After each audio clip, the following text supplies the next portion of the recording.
All right.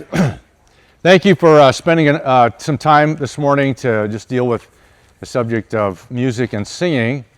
This is our fourth time to do some things, so we'll be building on some stuff we did before.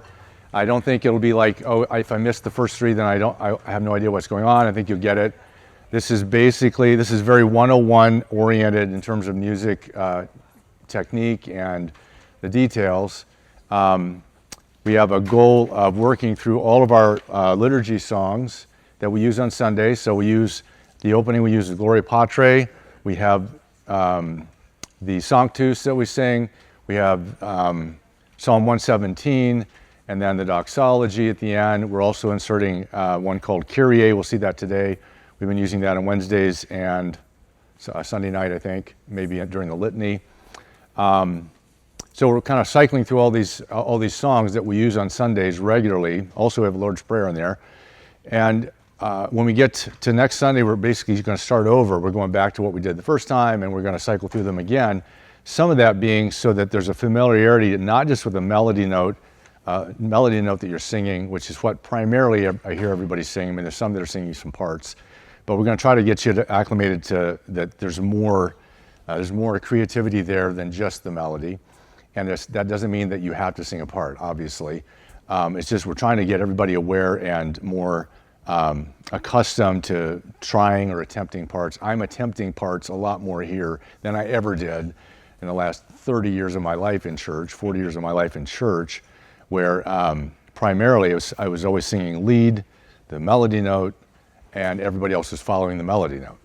I had a conversation with two people about the modern church today, being far more singing by ear oriented or orally oriented, where the common church member goes to church. In terms of music, they see words, and then they listen to somebody singing the melody on the stage. Primarily, that's what the dominant sound on the stage is going to be, the melody. So they see the words and they hear the melody, and so then that's what they copy and sing. If they do parts, they kind of wing it. You know, they have a good maybe ability to harmonize somehow, and because they grew up with a mom who was, harmonizing or something like that.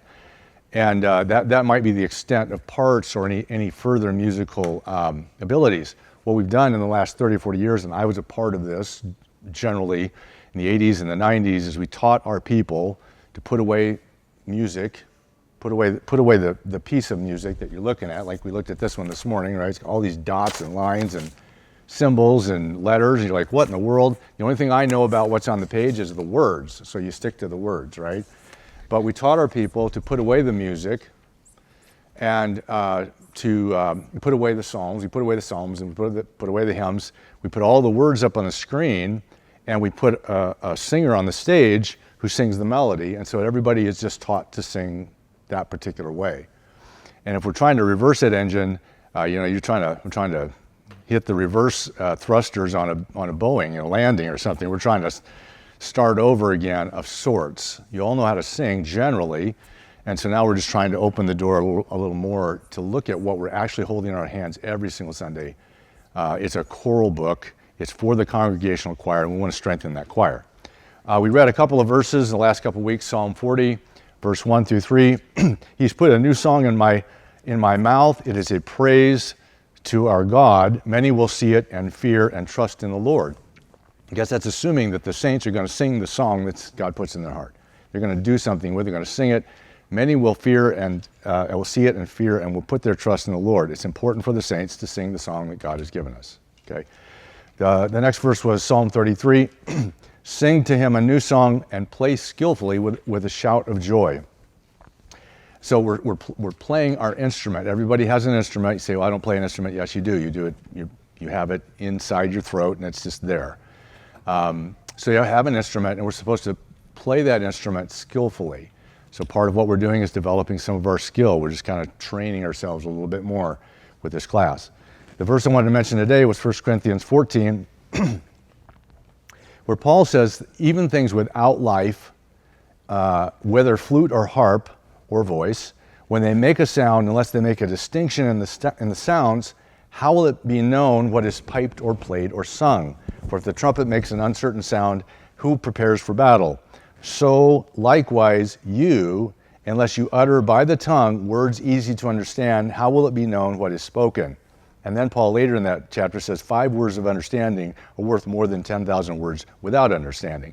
So part of what we're encouraging in doing this as well is a better, deeper, broader understanding of the musical tools that we have, the tools that we have in our hands, so that we use them better. Because I personally want to get to where I could sing a part on any song and sing with understanding the words that are on the page.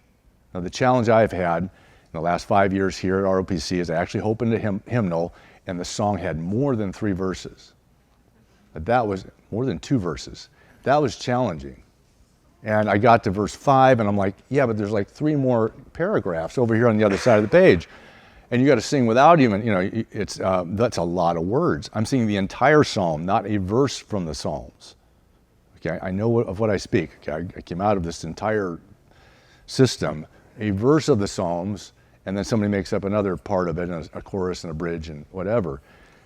That's what I came from. Sing the entire psalm all the way through. I want to be able to sing that entire psalm with my understanding. Amen? Amen. Okay, and I want to be able to sing it using the tools I have. I want to go further with it than just maybe the melody, although that's a good place to start.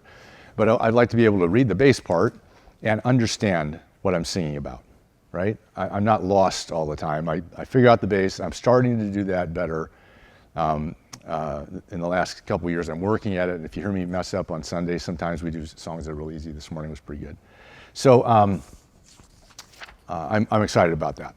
And so we're going to try to enhance that with you guys. We're going to open with the Sanctus. So if you want to pull up your Sanctus page, and Hannah's going to give us some parts here. She's going to play the soprano and the alto. Soprano and the alto parts. She doesn't know this yet. She's going to play the soprano and the alto parts for Sanctus. And we're going to do the first 2 lines, soprano and alto, and here's how it would sound. If you know these parts, you kind of can do them, go ahead and sing them, but we're going to separate out the alto in just a second once we run through it once here. Okay, so ready? Give us 2 notes. Ready? Holy.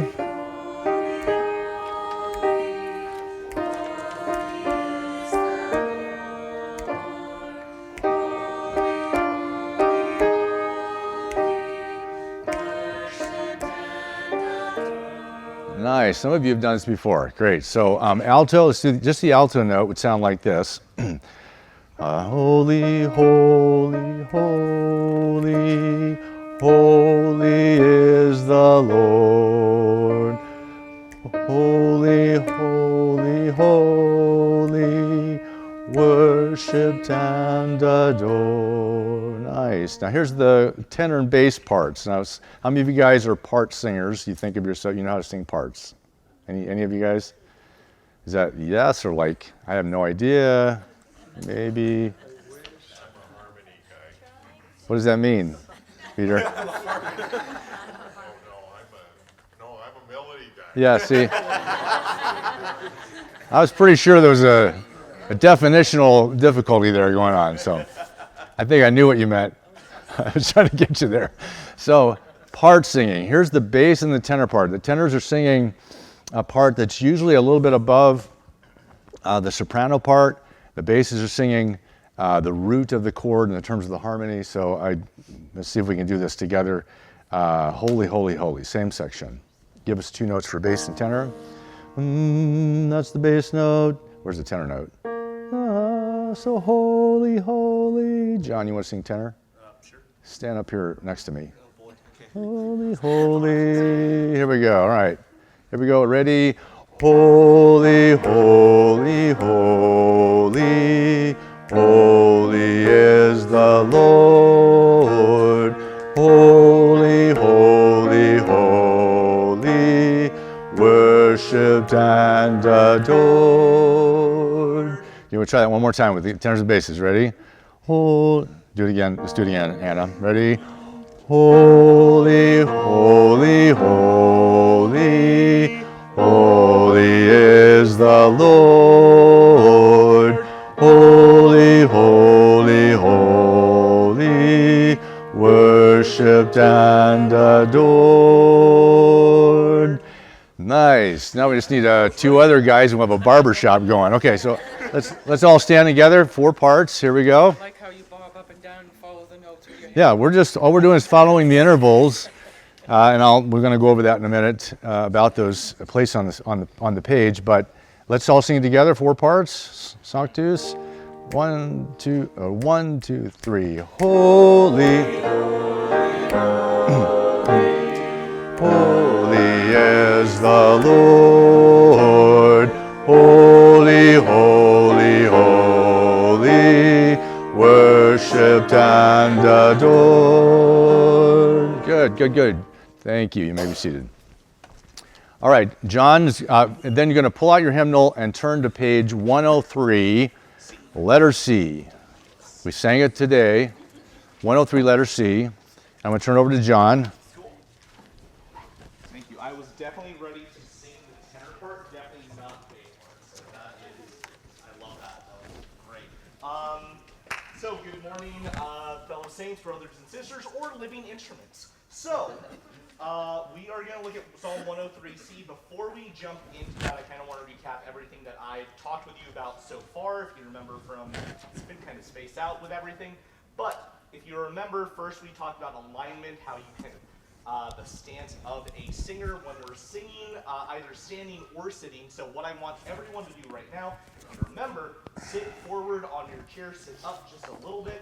Doesn't need to be like super tall, super rigid. That's actually the opposite of the goal. I want you to just feel a little bit more at ease so that way you can feel like you can sing.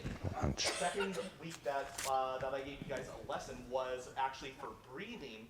I used the little bath toy for my son, if you remember that. Breathing is like the fuel for your car, for your instrument. So if you remember that, you've got to take really, really good breath. Having a sat forward posture, alignment, or standing up, that's going to be really, really helpful for you. And really you're trying to focus on feeling your breath really here and kind of through your back. You don't want the kind of breathing where it's just very like when I was getting trained and everything, that was called like scared breathing or surprise breathing. It's good for like kind of mid-verse if you really need it, but really you should be trying to feel almost every time. Anytime there's really a comma, you should be feeling it from here and taking a really good deep breath, or as much of one as you can. So with that today, what we're going to be looking at more or less today is where the sound production actually comes from, not in terms of breath, but rather in terms of your mouth. So it's very important that when we sing that we are making, and because we sing in English most of the time, we are not singing as Englishmen as sometimes the songs were written. So it's very important that the mouth and mouth shapes and consonants and vowels that we move between in just words in general as we speak. We have to know, like, I'm not going for like a super uniform sound since we're not all a choir, like a formal choir, so to speak. But we should have a general unified sound because we're trying to sing with one voice. So with that, one thing that I don't want to see, and I've seen it just a lot with, even in like collegiate choirs and everything like that, we don't want people singing like this. No mouth movement, no lip movement, there's just nothing. This is not a good way to sing. This is weird. Also, on the flip side of that though, we don't want every single syllable and word and mouth shape exaggerized, so we're just looking like an insane person with my eyebrows. It should not be like this. You want to find somewhere pretty normal in between the two, as if you're talking to people like I'm doing to you now, or when you're just having a normal conversation. So really important, the only other one, so just be aware of what you're, like, don't be hyper aware, but be aware of like, okay, is my mouth open? Is it closed? Am I kind of singing like this? Am I not moving my mouth at all? Am I going really crazy and I'm like, this is really good, I'm singing now, wow. No, don't do that. Find the middle ground. Don't drive into either ditch. What I do want to go over with you, very technical, is singing between consonants and vowels. So consonants and vowels, as we know, consonants are basically anything that's not a vowel, but there are different kinds of consonants. There are ones that you can actually sing on that produce pitch, and there are others that can produce no pitch. What I want to kind of use as an example, somebody sing me a note on the S sound, like S. Go ahead, try. Sing any note. That is exactly what I expected from a choir of snakes. This is not what we are. So, now try with T. No, nothing. Try it on You can do it on You can't do it on You can't do it on You've got to really be careful on what kind of, and connecting words in phrases, thinking about that, especially with the first line here. Come my soul and bless the Lord, and all within me bless his name. So we'll just do that first line together. Everybody, it's fine to sing melody line. Sit forward, sit up, get a good breath, and we'll just start there. We'll just sing it through one time, and we'll go from there. Just a chord. Yeah, let's get a small intro.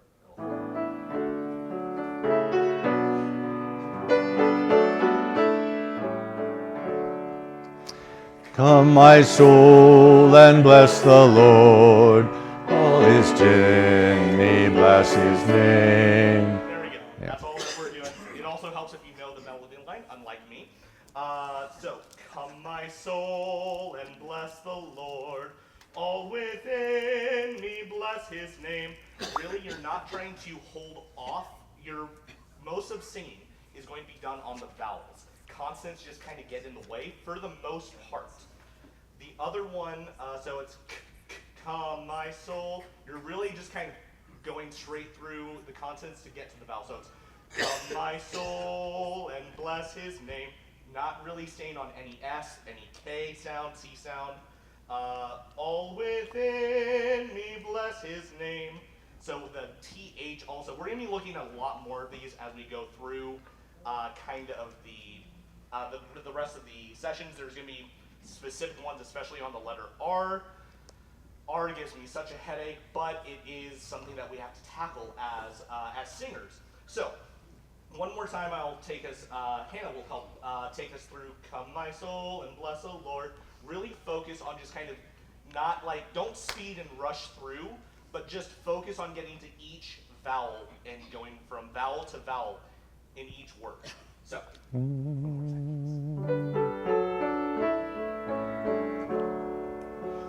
Come, my soul, and bless the Lord. All within me, bless his name. Nice. How'd you guys feel about that? Good. Pretty good? I think you guys made a really awesome sound right there. So that is, and I know it's, after we do this, typically we have, we don't do too much more singing today, and then for those of us who are able to come, like on Wednesday nights, we're trying to remember this to stay all the way through until next week. It's a really, really long time for like a 5 to 10 minute lesson that I'm giving you guys on mouth shapes, breathing, how should I stand, what is my mouth doing, and what words are actually coming out of my mouth while I'm watching for the melody line, the words.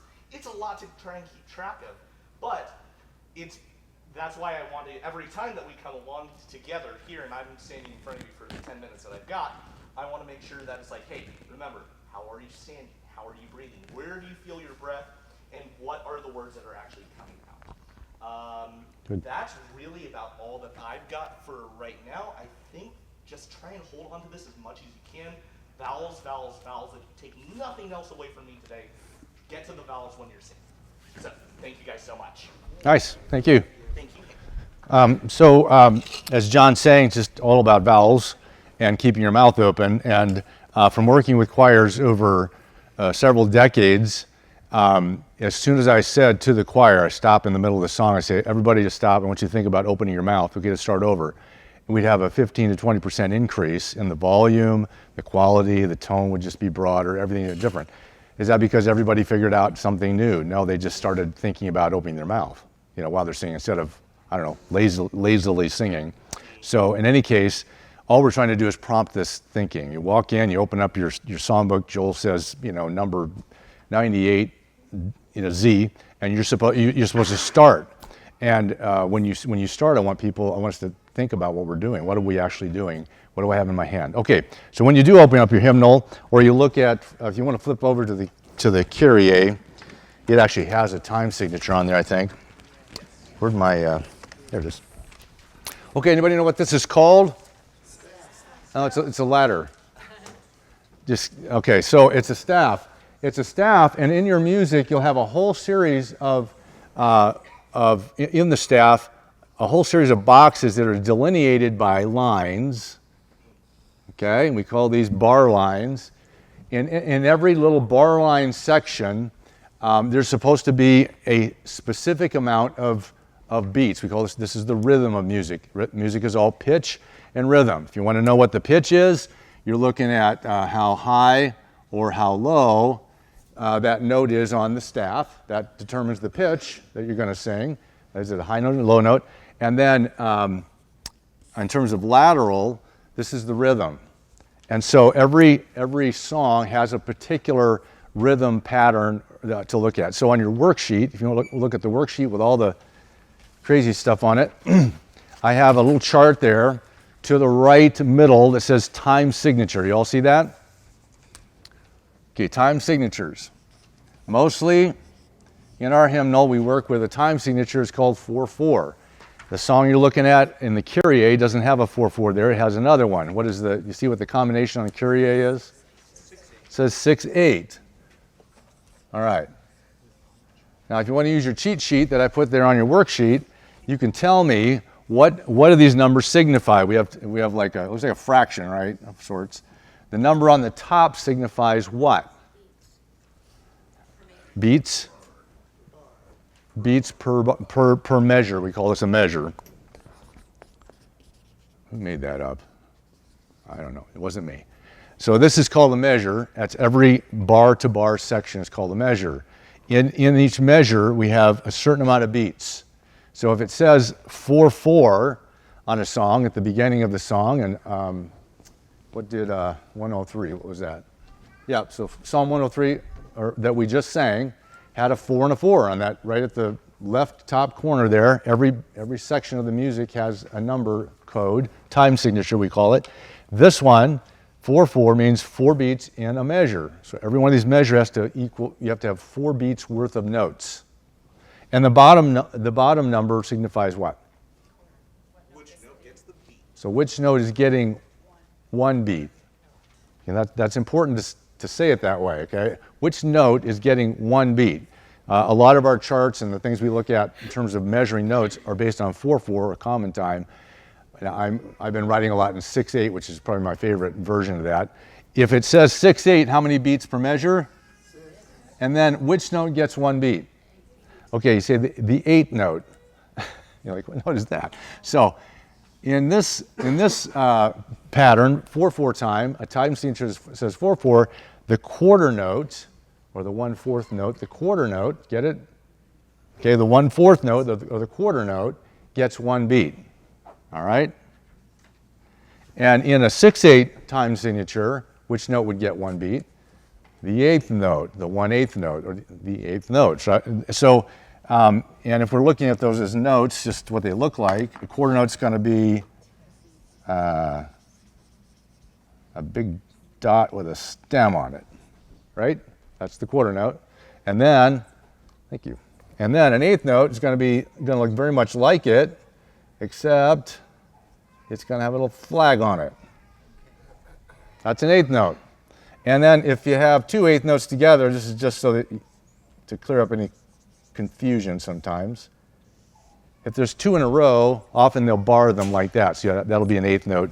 You can't see that, can you, Peter?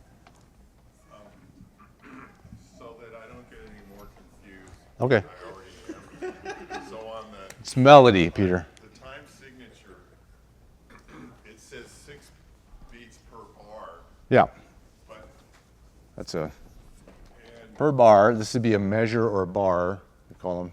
okay, so then you can call it a bar. When you say a bar or a measure, you're talking about the same thing? Yeah, how many quarter notes what happened when the quarter note and the 8th note went to a bar? I'm just kidding. So the bar, a measure or a bar has has to have a certain amount of beats for us to figure out the cadence of the song or the rhythm of the song going forward, to go through the song laterally. The staff vertically is telling us which pitch to sing all along. All right, so The measure is between the bars, right?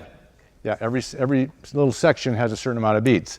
So if we were doing 6/8 time, let's say this is just a little math here, right? You guys love math, right? Everybody loves math. Okay, sorry. Music is math, all right? So if this is a 6/8 song, we have a bar here, and we want to fill it with notes, and an eighth note is the note that gets one beat. Can anybody give me a combination of notes to fill up this bar to get 6 beats? Anybody that's fairly good at it? We'll start with an eighth note, okay? So I'll put an eighth note on here. Okay, now what's another note I could put on there? Dotted quarter. It's getting all fancy on me there. Okay, we haven't even got to dotted yet. Just hold on. I know what he's doing. All right, so what's another note we could put on here? Quarter note. Can we put a quarter note on there? Sure. Okay, now we got to back up. See, some of you are like, math is not my forte. What do I do with this? How did you come up with that? So here's the deal. The eighth note gets one beat. If an eighth note gets one beat, what does the quarter note get? 2 beats. Because now the eighth note is one beat, and the quarter note's now a 2-beat note. Okay, so when we put in a quarter note at the end, that's 2 beats. Okay, I'm going to add them all up for you here. So you have 2 beats under here. This is 1 beat, correct? We have 1 there. And then what is the dot? Okay, so look to the left on your worksheet, and it says dotted notes. The dot rule is this. Add half the value of the note to the note. Add half the value of the note to the note. So if you have a dotted quarter note and the time signature is 6/8, we have a 2-beat note. Quarter notes are 2 beats plus half the value of the note, which is 1. That's the dot. Okay, so that makes a dotted quarter note a 3-beat note. Did you all follow that?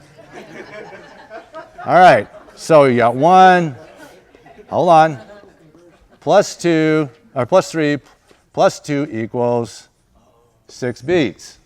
And the rhythm, da da da, da da da, da da da. Wow. So we're counting. If you're counting, we're going to give this a 3 beats, and that's 2 beats, right? So 1, 2, 1, 2, 3, 4, 5, 6. 1, 2, 3, 4, 5, 6. So this is getting 1 beat. This is getting 3 beats. That's getting 2 beats. Josh. Since 3/4 and 6/8 are the same. Don't mess with the fractions. Don't mess with the fractions. Okay? Don't mess with the fractions. So if you mess with the fractions, you're going to get really thrown off. The chart I gave you for dotted notes, if you look at the dotted notes chart, right in the middle of the Ponderosa there, do you see that? The dotted notes chart? And it gives you the dot rule. Add half the value of the note to the note. You see that? Okay, so it gives you a whole note. I'm sorry. It gives you a half note. So it's the note with looks like it's empty in the middle, right? And then they added a dot to it. In 4/4 time, that's why you got to re-explain this like 15 times to get it in your head. So in 4/4 time, the quarter note gets 1 beat. That means a half note gets 2 beats. And you're going to go like, how does a half note get? So don't mess with the fractions. Okay, I mean it. Seriously. Okay, we need you to be sane, and this will not help you. So if a quarter notes are 1 beat, half notes are 2 beats, whole notes are 4 beats. This is just, we'll get there as we go along. We talked about this last week or the week before. So quarter note's 1 beat, half note is 2 beats, whole note is 4 beats. That's in 4/4 time. We're assuming 4 beats in a measure, and that's the way the quarter note's a 1-beat note. So if a half note is a 2-beat note, what happens when we add a dot to it? What does it become? Now it's a 3-beat note. Okay, because half the value of the note added to the note, that makes it a 3-beat note. Okay, so then the next one on your chart there is a dotted, the dotted quarter note. And because we're in 4/4 time and a quarter note gets 1 beat, follow me on the math here. We're in 4/4 time, the quarter note's getting 1 beat. So when you dot the quarter note in a 4/4 time, you're adding half the value of the note to the note. So quarter note's 1 beat plus half the value, which is a half a beat. Okay, you follow? Yep. So the quarter note dotted means we have a 1.5 beat note. I love dotted notes, by the way. We can see that. You probably figured out. All right. So then the third one, on the page, you get down to the third one, you have a eighth note. Eighth notes in common time or 4/4 time, eighth notes get a half a beat. Don't mess with the fractions. Eighth notes get a half a beat in this time signature. So if you dot the eighth note, you're adding half the value of the note to the note. Using the same pattern, right? So now we have I'm running out of board. Now we have a eighth note with a dot. How many beats is that?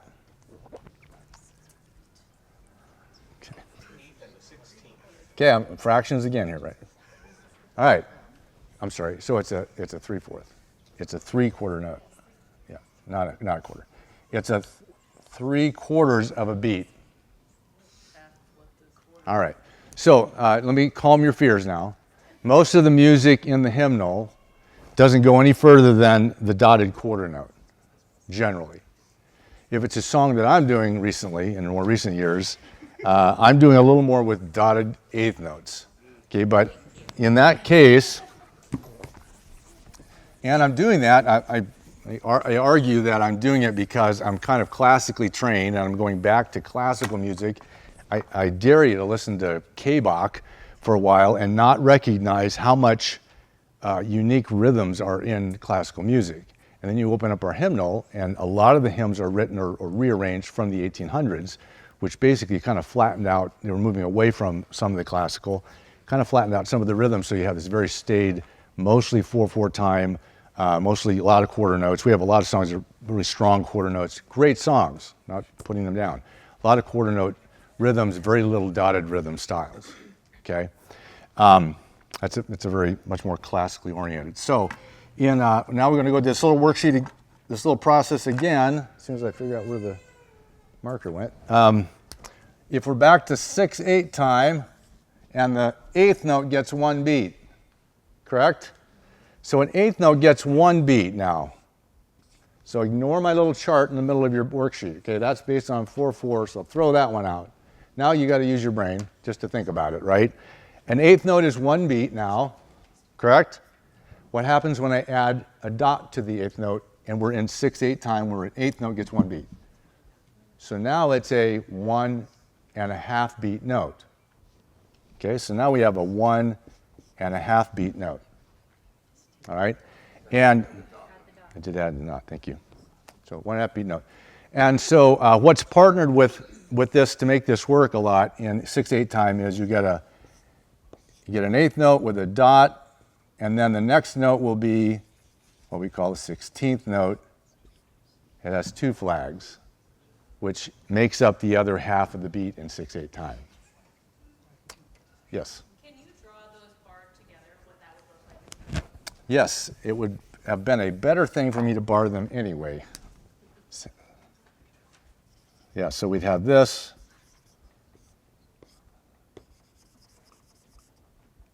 It would look just like that. What is the dark? This means this is like a 16th note. This is the 16th note. This is the 8th note dot. So this sounds like dot dot dot dot dot dot dot dot dot dot dot dot. That would be 8th note dot and a 16th and a whole string of them. Dot dot dot dot dot dot dot dot dot. The first note's kind of has a half a beat extra, and the next note is shortened. So long, short, long, short, long, short, long, short, long. That's the way that rhythm would sound. Okay, and if we tried to, we're not gonna go there. So at the bottom of your page, real quick, at the bottom of your page, notice exercise 1. We've got a few minutes left. Exercise 1 is in 6/8 time. You see a dotted quarter note, which we didn't talk about, so let's do a dotted quarter note real quick. If the 8th note gets 1 beat, how many beats does a quarter note get? 2. So in 6/8 time, a quarter note gets 2 beats, which we messed with up here, didn't we, when we first did this? 2 beats, and then how many beats does it have if I put a dot next to the quarter note? 3 beats. So now it's a 3-beat note.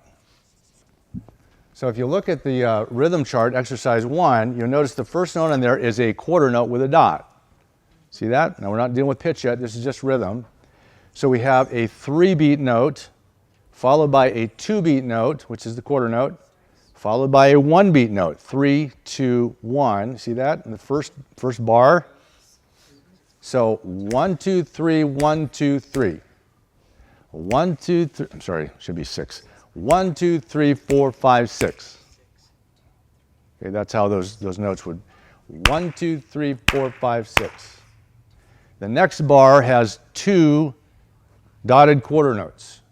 So you have a 3-beat note and a 3-beat note. So if I put them together, I'd have 1, 2, 3, 4, 5, 6. 1, 2, 3, 4, 5, 6.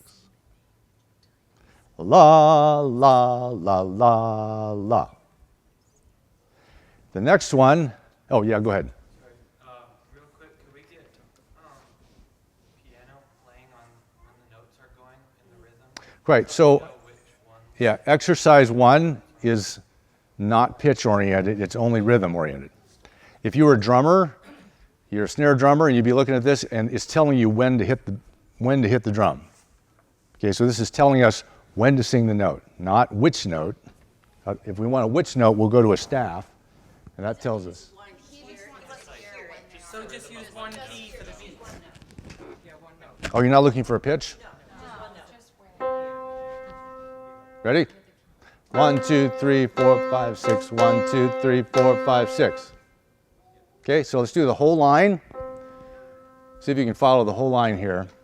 1, 2, 3, 4, 5, 6. 1, 2, 3, 4, 5, 6. 1, 2, 3, 4, 5, 6. 1, 2, 3, 4, 5, 6. That's the rhythm for that line. Now look at exercise 2 real quick. It says, this is an excerpt from the Kyrie. Here's applying it to a note. 1, 2, 3, 4, 5, 6. 1, 2, 3, 4, 5, 6. 1, 2, 3, 4, 5, 6. 1, 2, 3, 4, 5, 6. Y'all see that? All right? See if you can sing the Kyrie real quick. 1, 2, 3, 4, 5, 6. Lord have mercy. Lord have mercy. Okay, so we just used that rhythm line and applied it to a song, and now we added pitches, and now we have a piece to sing. Make sense? So the reason we work on the rhythm a little separately so you can get the idea in your head of how these notes work together laterally across the music. It's probably the most confusing. I mean, pitch is hard enough to figure out which pitch you're supposed to sing. The next hard thing is like to figure out when you're supposed to sing it, correct? And you're fumbling through trying to follow rhythmically how the song is supposed to be sung together as a body, and we want to be in one voice, right? So flip over to the Kyrie. Let's flip the page over for the musical page you have there for the Kyrie. And Hannah, if you want to help me with the parts there. Ladies, sopranos and altos, let's sing the Lord have mercy, Christ have mercy. We'll do that section. That's the first half, or first quarter maybe, or third. So 2 notes. Da, da, ready? 1, 2, 3, 4, and Lord have mercy, Lord have mercy, Christ have mercy. Good, not bad. Let's play through the bass and tenor part real quick. John, you want to sing the tenor? I can try. You can just try it right here as Okay. we play through it, all right? I'll sing the bass if I can. Lord, ready, And Lord have mercy, Lord have mercy, Christ have mercy. Good. Everybody stand. See if you can follow your notes here. All the way through. Yeah, all part. Yeah, we'll just sing all the way through if you can follow to the end. Here we go. 1, 2, 3, 4. Lord have mercy, Christ have mercy. We have humbled by your holiness and the wonder of your grace. Lord have mercy, Christ have mercy. Hear our cry for mercy, Lord. Beautiful. Okay, now somebody tell me, what are you supposed to do on the second line and the second bar or the second measure? Take a breath, because there is a little symbol that we haven't talked about. So we're going to talk, next week we're going to talk about resting. That's a good subject to talk about on the Sabbath day. So there are all kinds of rests that tell you when to pause and how long to pause, and they correspond to notes. So you have a little 7. Looks like a 7. Or somebody messed up a 7. So there's a little 7 there, and I want you to notice there's a time signature difference on that measure. Do you see that? Do you see what the number difference is? What does it say? 3/8. It says 3/8, not 6/8. So in that bar, or that measure, instead of 6 beats in the measure, with the 8th note getting 1 beat, we have a pause there where we have 3 beats instead of 6. Okay, it's a way of organizing the way of singing it so we can take a breath. So we have Christ, whoops, give me a B. Christ have mercy. So we have a 1, 2, 3 pause there. Mercy, 1, 2, 3, and then we start over with 6/8 again. So, yeah, we do we are.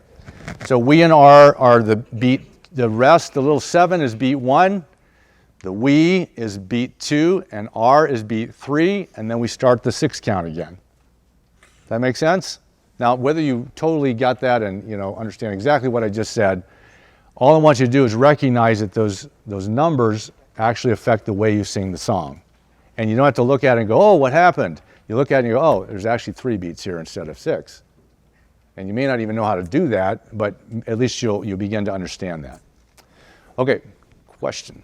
Quick question. So the eighth notes in that 3/8 bar, do those count as half a beat? No, those are still, it's 3/8 times, so the 8th note still gets the bottom, remember the bottom number still gets 1 beat. Yeah, we're still in the same idea. 8th note still get 1 beat, but we have 1 bar where we're only going to do 3 beats, and then we start over 6 count. Okay? Yep, same rhythm. We're just going to count 3 and then keep going with 6. Yep. Does that clear up a little confusion on that? It pops up occasionally in our hymn book, more frequently in my songs. So